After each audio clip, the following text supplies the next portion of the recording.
how you doing? I've brought myself to a downhill start today, so I'm just going to be talking about downhill starts mostly. So it's a bit of a brutal one, downhill, okay? Now I've done uphill recently, so I'm just going to have a quick chat with you about downhill starts. Now where I've just pulled up is on Harp Hill in Cheltenham, and this is a test route, okay? So the student will be pulled up on the left here, and they have the opportunity to show a downhill start if they want. Now, what I mean by that is they can select second and they can begin in second instead of first. Now, guys, don't worry about it too much. If you don't, it's still cool, all right? So if you're going to be using first because you've forgotten to even attempt to use second, it's fine. But you can show off the downhill start if you feel like a bit of a legend, yeah. So basically, if you were to use first gear and just go, nah, I don't want to do that, that's fine. But changing to second as you go down the hill can be quite hard, especially if you've got a percentage sign. So we've got a 10% percentage sign, which means it's pretty brutal, but 25 is really brutal. But if you're stopped on the left and you begin in first, as you go down the hill, your engine noise is going to sound really quite high pitch. You're going to be burning a lot of fuel. The engine's going to be a bit stressed, so you're going to need to change to second soon. And because of that, when you put the clutch down to change gear, that coasting that you put into the car because you need to could really make you go very fast. And then when you lift up to the biting point, that can be difficult because every time you lift the clutch up, engine braking is going to help you again. It's all like putting a parachute on the back of the car, which will be weird. It will feel weird. So even though it's possible, it can be quite hard to change gear, especially on a crazy downhill. It can be quite challenging, as you might already know, right? So if you're going, let's just start by talking about going up a hill. If you're going up a hill, you're going to need the low gears, 1, 2 and 3, depending on the size of the hill. 1, 2 and 3 are your strong gears, your muscle gears. They've got energy and power in them, and they can help you up the hill because they're muscly and they're helpful. So depending, like I say, on the gradient, you may need a range of 1 to 3 because those are the muscles. You do not want to be using 4, 5 and 6 to go up quite a big hill, especially one with a percentage sign, 10 or 25 or whatever, because 4, 5 and 6 are nowhere near strong enough, yeah? So high chance of going unbelievably slow or even stalling, which would be a bit of a disaster. One of my students' friends apparently had passed her test, and she was driving up a hill and with all her friends in the car, and she was like going up the hill, 1, 2, and she was changing, and every time the car got slower because the car was struggling, she erroneously was thinking, I need to go up a gear, which is the worst thing to do because you're losing muscle every time. And eventually, apparently, she just stopped. And I can't remember whether she rolled back. I think she did. I mean, it was an absolute flipping disaster. Yeah. So she needed to change down to the lower gears to get the muscles back. So I call the first gear the muscle man, the Diet Coke man. Yeah, he can like carry his tyres around. Do you remember the advert? Maybe I'm showing my age now. He used to carry a big... All right, I'm just moving swiftly on. Is that my dreams?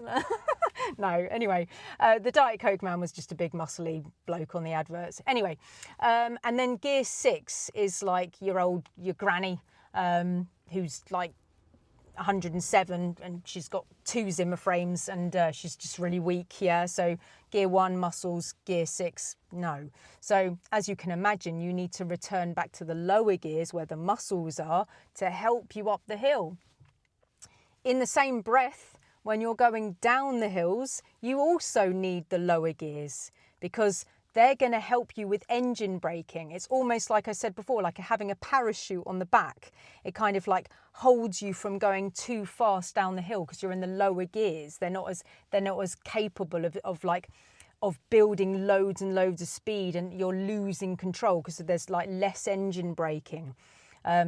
you can kind of liken it to like a cog, like the smaller cogs like this, and then the bigger cogs. If you've got a really big cog, that would be a disaster. Like if you're in a high gear, you'd fly down the hill. That would be an absolute nightmare. You'd go so fast. So you need the low gears 1, 2 and 3 to go up and down. Okay, so I hope that makes sense, right? So anyway, right. When you are, did I cover that all right? Yeah.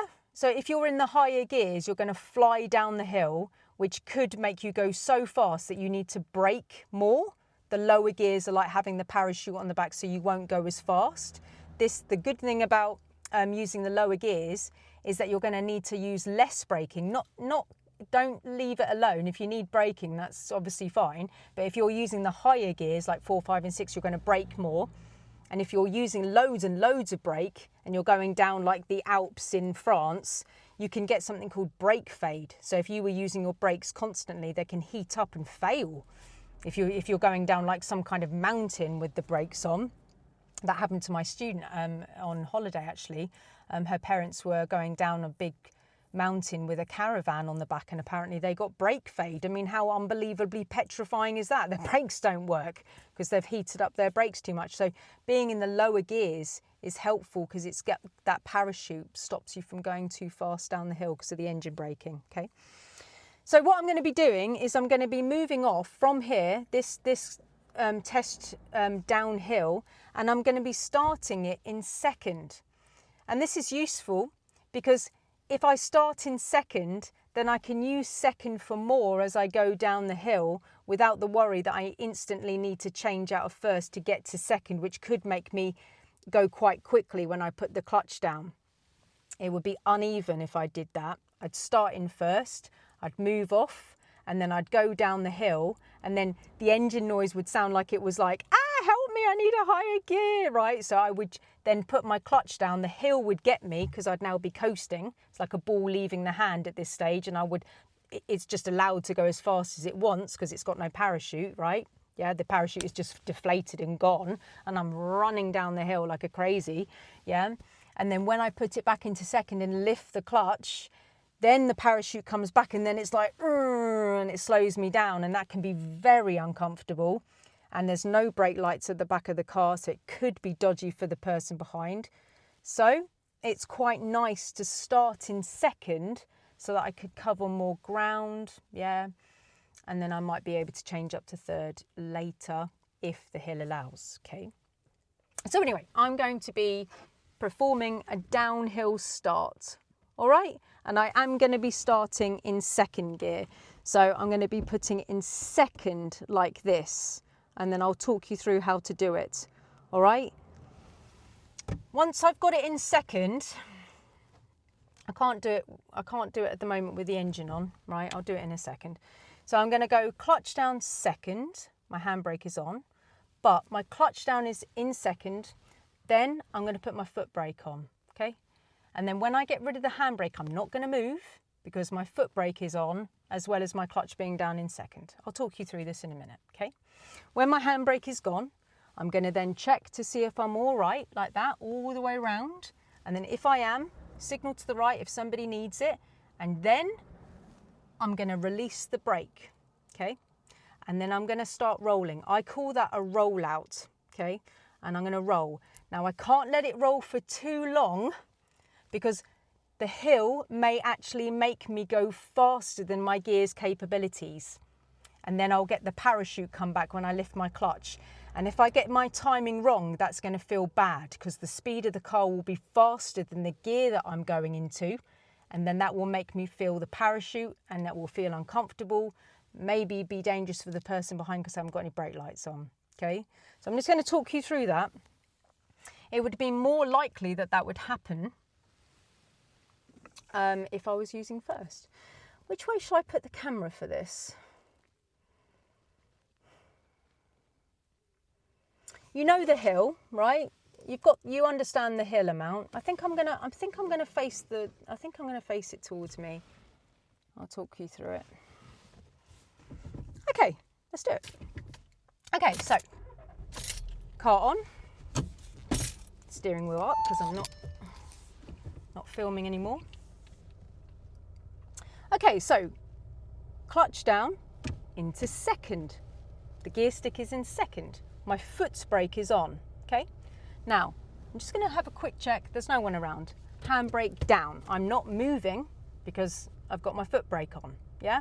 So my foot brake is on, my clutch is down, and I'm in second, okay? Okay, so I'm gonna check to the left all the way around. No one around, apart from somebody in front of me turning, but I'm gonna signal. Then release the brake. I call this a rollout. Brake off, roll out, clutch coming up, because that is around about the same speed, and now I'm braking. That was around about the same speed as gear 2. So I let it roll until I was around about 7 to 10-ish miles an hour, and then I was lifting the clutch very slowly just to make sure that it mixed together like a nice cocktail, and I didn't feel it. That wouldn't have happened if I was in first. If I was in first and then I put my brake on, yeah, and I looked all the way around, I would have released the brake and the car probably would have immediately gone and picked up speed and probably started to go above first gear's rate. And then when I lift up to use first, it probably would have put the parachute on and going, which is okay, yeah, but it's just a bit uneven, right? And as soon as I start using that gear, the engine's going to sound like very high pitched because the rev count is going to be so high up, it's going to cost a flipping fortune. And then when I change to second, then again, your clutch goes down, you build speed, the car might be going faster than the gear's capability. So when I lift up to the biting point, the parachute comes back and holds me back again. So it's quite nice to start in second. Now, some of you might be saying, well, why don't you just set the gas and find the biting point on the downhill and then you've already got it? Yeah, you could, but then you've got the speed of the hill and the speed of the biting point now. So you might go very, very fast. That might be a real shock to you. Don't recommend that. I've had people do manoeuvres before and they're like, the left, guys, before I say this, please don't worry, you're not doing the left reverse anymore. This is years ago. But my student was doing a left reverse round, like on a hill, but round a corner. And he put it into reverse and he was already on a very big hill. So he basically needed to do it, the whole thing on the rollout, yeah? Which basically means he would have gone clutch down into reverse and put his foot brake on, just like I just showed you. Then he would have checked away around, got rid of his handbrake, and then he would have got rid of the brake to move and then reapplied it and just done the whole thing with the clutch down, totally down, and then done it on the brake because there was an unbelievably huge hill. He did not need to have the biting point, right? This was years ago. Jason, bless him. But he was on that hill and he went biting point. Yeah. Soon as he released the handbrake, not only did he have the speed of the hill, but he now had the speed of the gear as well. He shot out like a bullet out of a gun and he just had no idea how to control it. It was horrible and he just failed straight away. So you want to use the hills to your advantage. I call it a rollout. If you live on a driveway that comes down and there's the road there, you're going to roll out of your house every single day. In fact, there is houses here. Am I pointing at the right place? Sorry. Can you see the grass? Am I pointing at the grass? Oh, there, right. See? These people, especially where that red brick wall is, that, can you see? That's a roll. I don't know whether you can see, but that person lives on a drive that's like that. So every morning, yeah, they're going to have if they've got a geared car, right? They're going to have the clutch down. They're going to put it into first, maybe, because it's quite a little hill. And then they're going to have the foot brake on. They'd check everywhere, make sure there's no cat around. or their loved one walking around the car in their own driveway, handbrake would go down, off the foot brake, they would roll out of their drive with just using the brake. The clutch would be fully down, as in on the floor, yeah? And then you'd have your brake on, and you'd be doing that to get to the end of the road, as in the end of the pathway, yeah? They'd roll out to the end there, just with the clutch down and the brake, and then they'd look, and then they'd roll out into the road as well. So they go off brake, the car would roll for about 50%, and then you'd start coming up to your biting point to finish the turn. So you'd have like 50% rollout.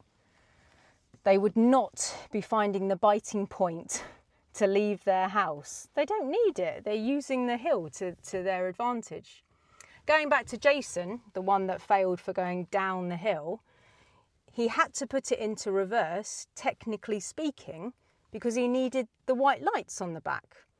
But he didn't actually use reverse to make the car move. The hill was making him move, but he needed the white lights on.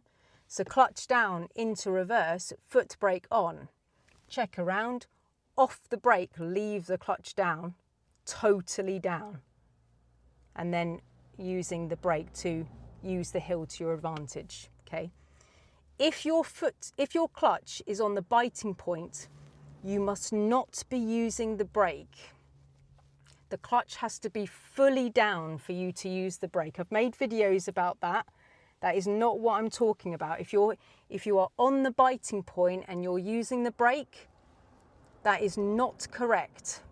Yeah, that it really is not correct. Please go and watch my other video. That is not what I'm teaching in this video.